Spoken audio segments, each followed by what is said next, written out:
Няпрошаную гостю прямо на сваім двары знайшов вучень мясцовай школы Назар. Кажа, спачатку спалохаўся, але адразу паведаміў бацьку, а той у МНС. Высветліць, адкуль узяўся такі экзатычны экземпляр, аказалася нескладана. Змей збег з суседскай хаты герпентолога-аматара. История началась с нашей большой оплошности, с побега зеленого полоза к нашему соседу.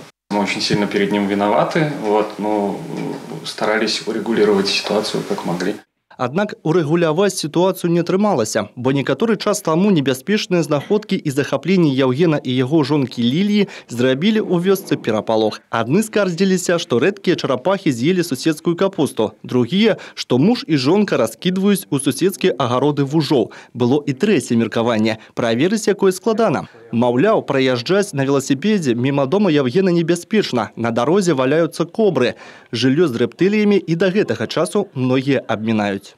Мне стало тоже страшно, я боюсь, я после этого хожу по своему двору и вот так вот приглядываюсь, а не сидит ли у меня что-нибудь. Большая деревня, кругом столько людей и, пожалуйста, развели, что называется, гадюшник. Сярод мясцовых, правда, ёсць і тыя, хто не бачыць нічога дрэннага ва унікальным серпентарыі суседзяў. Некаторыя жыхары лінова нават не супраць завітаць у гости, паглядзець на рэдкіх змей. Ничего плохого нету в этом. Главное, чтобы там содержание было правильное и все. А так, я думаю, неплохо. У нас в деревне бывает, что люди держат больших собак и не знают, как с ними обращаться, и выпускают. Дети тоже наши гуляют, и могут, и это может очень большой вред принести.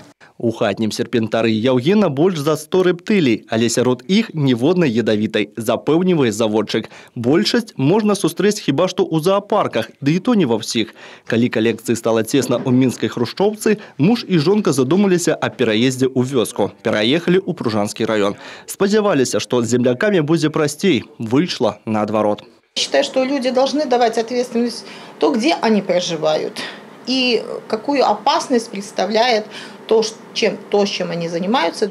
Професійна заняцца развядзеннем рэптылій сям'я Васіленка пакуль не можа. Мужу і жонцы адмовілі ў выдачы даведкі з сельсавета, якая вызваліла б іх ад выплаты падаходнага падатку і пацвердзіла б паходжанне жывёл. Мясцовыя чыноўнікі тлумачаць сваю адмову так: рэптыліі – гэта дзікія жывёлы, а не сельскагаспадарчыя. І разводзіць іх сярод людзей небяспечна. Як быць далей, Яўген не ведае.